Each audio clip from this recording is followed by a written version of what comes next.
O governo estima que as despesas com benefícios previdenciários vão ultrapassar R$1 trilhão no ano que vem. A marca é inédita e se refere a todas as despesas do regime geral da Previdência, inclusive as que estão fora do limite de gastos do arcabouço fiscal. Essa estimativa consta no orçamento de 2025, que, como eu disse, vai ser analisado, precisa ser analisado ainda nesse ano pelo Congresso Nacional e representa um crescimento nominal de 9% em relação aos gastos projetados para este ano. Inclusive bem maior que a inflação projetada pelo mercado para o próximo ano, que é de 3,98%. É também, gente, o aumento mais elevado desde 2022, quando as despesas previdenciárias cresceram 13%. Além disso, é, de longe, a maior entre todas as despesas obrigatórias do governo federal, levando-se em consideração os gastos que estão sujeitos ao limite do marco fiscal agora. Quase 50% dos mais de 2 trilhões previstos para o ano que vem. Em seguida, estão os gastos com pessoal e encargos sociais e, em terceiro e quarto lugares, despesas com Bolsa Família e benefício de prestação continuada. Eu trouxe detalhes aqui a respeito disso, André, e quero começar tocando essa discussão com você, porque a gente já destacou aqui os vários problemas para conseguir manter sustentável essa previdência social aqui no Brasil para os próximos anos. Eu queria que nós deixássemos esses minutos finais do programa para tentar apresentar soluções. Quem sabe os gestores públicos estejam nos assistindo e possam pegar algumas ideias para tentar melhorar a nossa perspectiva de futuro. Bem, tentando fazer uma fala, eu fiz uma fala meio pessimista, porque no fundo que eu estava querendo falar de um jeito bastante múltiplo aqui, por assim dizer, é que o que me preocupa mais, a gente pode entrar em todos os detalhes da lei, a gente pode entrar em todos os detalhes dos regimes, etc. e tal. A questão é a seguinte: como eu vou gerar, de fato, crescimento? PIB, atividade, para fazer todas as coisas que nós queremos fazer, né? A gente pegou aqui até os dados, eu achei interessante, quando a gente viu. Se a gente fosse uma família, né, estaria gastando metade do meu dinheiro para cuidar dos meus avós, dos meus pais, né? Boa. É disso que se trata, né? Metade, fora dinheiro de juros ali, que eu nem estou falando nada, né? Deixa pra lá. Fora, eu iria dizer, né? Não está ali. Fora os juros do cartão de crédito. São 3 trilhões, né? Então, 1 trilhão, 1 trilhão, 1 trilhão. Então, fora exatamente isso. Mas o que eu quero colocar, eu acho que é o seguinte. Depois de muita luta do povo brasileiro, muita luta, a gente finalmente conseguiu estabilizar alguma medida, algumas coisas, entre elas a taxa de juros no Brasil. Está subindo agora? Tá. Mas a medida, que nem eu coloquei, quando o Arminio Fraga criou não o Plano Real, né, o sistema de metas, né, propriamente, era 45%. A gente está agora em 10,75%, vai subir para 11,25%, logo mais e tal. Mas é isso. Mas quando a taxa de juros veio caindo, isso daí começou a abrir um espaço gigante no mercado de capitais, que aí volta a questão do regime de capitalização, que eu acho que é o mais importante. Que é pegar esse dinheiro e colocar, vou falar de um jeito meio vulgar, sei lá, colocar para jogo, né? Fazer esse dinheiro acontecer, girar, fazer negócio, etc. e tal. Essa é uma luta gigantesca que a gente tem feito desde a redemocratização.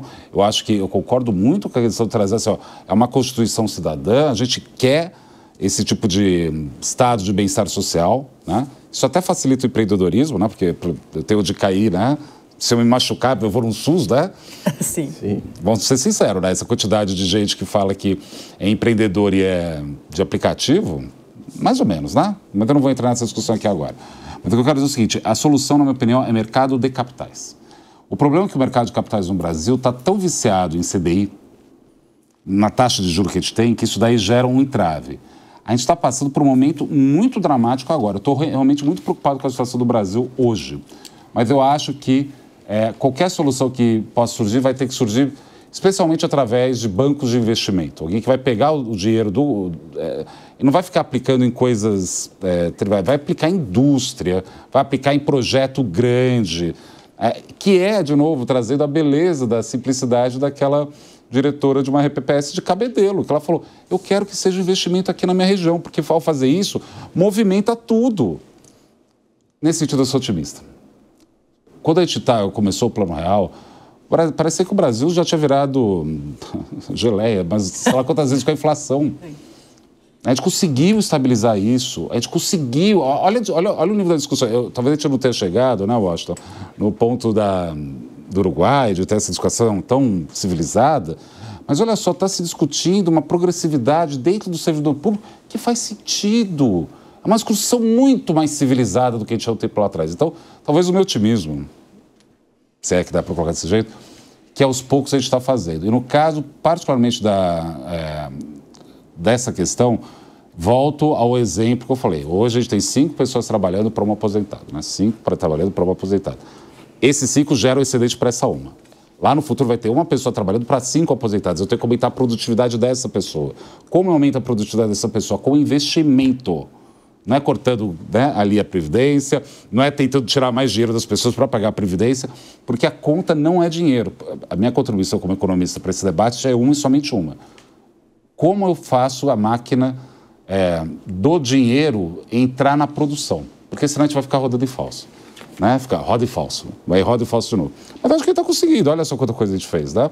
O Plano Real, a gente criou o sistema de metas, a gente tem hoje em dia uma discussão que o governo a gente pegou, né, falando do governo de esquerda, ou do PT, fez um monte de reforma, porque precisava fazer, não tem nada errado. Eu falo isso para falar com meus amigos da Faria Lima, que é todo mundo ficar nervoso com o PT de um jeito. Eu falo, gente, olha com calma, não é tão desse jeito.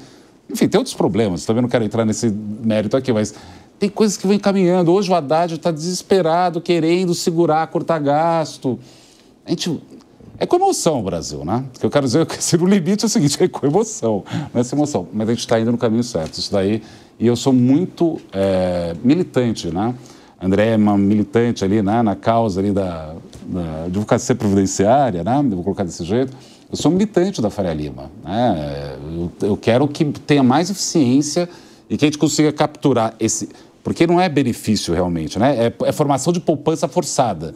Do ponto de vista do economista é o seguinte, as pessoas... estão formando poupança na porrada. Você tem que guardar dinheiro. Guarda aí, guarda aí. Essa poupança tem que dar uma boa destinação. Quem pode fazer isso de forma boa é o Estado, fornecendo serviços básicos. O SUS, né? A gente coloca ali, né? A pessoa ganha lá um salário mínimo, mas, pô, em tese tem a saúde, em tese tem a educação. Pô, é um monte de coisa que a gente fez. O Estado pode ajudar a fazer isso, mas é claro. Mas tem um monte de coisa que o Estado não consegue fazer. A iniciativa privada tem que fazer. E aos poucos a gente vai encaminhando para isso. Pelo menos esse é o meu otimismo. Andréia, quero tocar com você agora desse ponto que o André levantou sobre essa tentativa quase que desesperada agora de se estabelecer medidas para cortar gastos. E há, dentro dessa questão previdenciária, algumas alternativas. Acho que foi o Washington que tocou nesse ponto alguns minutinhos atrás, sobre essa perspectiva de desindexação dos benefícios, vou usar a palavra benefícios, mas ficou claro aqui, né? Por que a gente está usando, do salário mínimo. É um dos caminhos que a gente precisa trilhar para ganhar um pouquinho mais ou mais sustentabilidade para a Previdência para os próximos anos, ou não é por aí? Então, você me colocou agora numa questão difícil de te responder. Ajudem se for necessário. Não, mas é filosófica, a dificuldade é filosófica. Não. Quando a gente fala, aí eu vou ser obrigada a separar. Quando a gente fala de questões previdenciárias, eu parto de uma contraprestação. A pessoa investiu no sistema previdenciário, então ela tem que ter o retorno. Aí eu acho que a desindexação, ela é complexa. Quando a gente fala de um benefício assistencial em que não há esta contrapartida, que o que há, na verdade, é uma ajuda do governo, uma assistência do governo para um momento de vulnerabilidade. E esse momento ele não pode ser eterno. A gente precisa trabalhar para que essa pessoa fique produtiva de alguma forma. Então, aí sim eu entendo que vale a desindexação, porque aí a gente vai ter talvez um pouco mais de justiça, se é que assim a gente pode falar, quando eu tenho a prestação e a contraprestação para aquela situação, né? E aí a gente também pode entrar, talvez, numa outra esfera, voltando à ideia de fonte de custeio. Porque eu tenho hoje os aplicativos que não são tributados, eu tenho hoje o MEI, que paga 5% do salário mínimo para conseguir e para ter acesso, e tem acesso a todos esses benefícios. Eu tenho outras questões que o governo pode atacar, que não seja só o endurecimento das regras de concessão, nem mexer nos cálculos para gerar um valor extra, de forma que possa haver aí um trabalho financeiro com esse valor extra, um impulsionamento financeiro com esse valor extra para deixar o sistema sustentável. Então, acho que a gente precisa pensar nas várias possibilidades de uma alteração de reforma e não apenas naquela questão... o Brasil, ele é muito gigante, ele é muito lindo, ele é muito grande e a gente não pode reduzir a uma questão. Não é um fato que vai... Não existe. Não é um fato. Talvez um fato colabore mais ou menos, mas é um conjunto de ações, um ataque preciso em cada uma das esferas para a gente conseguir ter aí uma sustentabilidade, conseguir atingir a meta de receber e poder dar, né? Washington, quero lembrar, a gente colocou na tarja mais cedo, lembrando a nossa audiência, que no próximo dia 12 de novembro, a nossa reforma da Previdência mais recente vai completar 5 anos. Então, o que você agregaria para essa discussão para tentar, pelo menos, caminhar para uma solução para o nosso problema? Se não corrigir, mas caminhar para isso. Primeiro, eu queria fazer um ponto aqui. O André falou que o mercado financeiro está viciado em CDI, né? Sim. Aí eu vou fazer uma analogia e o povo brasileiro está viciado em BPC. Sim. Não, mas... Tá? E aí não contribui... Porque é fácil, eu vou aplicar no CDI, eu fico quietinho lá, deixo o dinheiro render, né? No BPC ele não contribui e tem. Veja, gente, é necessário o BPC? Sim. Precisamos discutir as formas. Mas eu acho que concordo com a Andréa quando ela falou que assim, não existe um ponto só a atacar. Isso aqui é complexo. Isso aqui envolve muitas variáveis. E aí eu poderia dividir isso aqui em 3, 4 grandes linhas, né? Onde, de um lado, olha que eu vou começar por uma coisa que a gente não conversou aqui. De um lado, eu trabalhar fraude. Diz que algo em torno de 27% a 30% dos benefícios concedidos, eles têm, de alguma forma, algum tipo de fraude envolvida nele, tá? Isso é um ralo que deve ser fechado. Desculpa, só interromper, a questão do BPC, até por conta da pandemia e um período depois, teve uma discussão ali, não teve isso? Que eles estavam verificando ali que teve muito mais pessoas... Aí foi mais no auxílio emergencial, no auxílio que foi... Que é uma outra forma de auxílio. Só para entender isso. E naquele aspecto, o grande ponto era que ele dividia a família. Tá, para você organizar 2 minutinhos para a gente encerrar o programa. Todo ou meu? Todo. Vixe, Maria. Então, você consegue, eu acho. Bem rápido. Então, vamos lá. Então, de uma forma, eu tenho que ver a parte da fraude, eu tenho que ver a parte de execução dos devedores, que também são coisas que a gente não trabalha. E eu tenho que pensar numa reforma paramétrica, mas não congelada na Constituição. Eu podia usar o exemplo da pensão, que na pensão hoje eu tenho lá as mulheres, né? O cônjuge, mas geralmente é a mulher. Ela, dependendo da idade, ela vai receber a pensão por um período.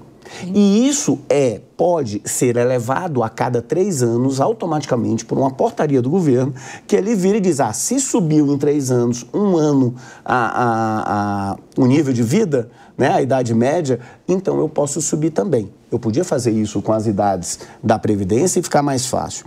E, por último, a gente tem que fazer uma visão estruturante da coisa, né? Eu tenho que pensar no regime de capitalização, esquece, não tem para onde fugir.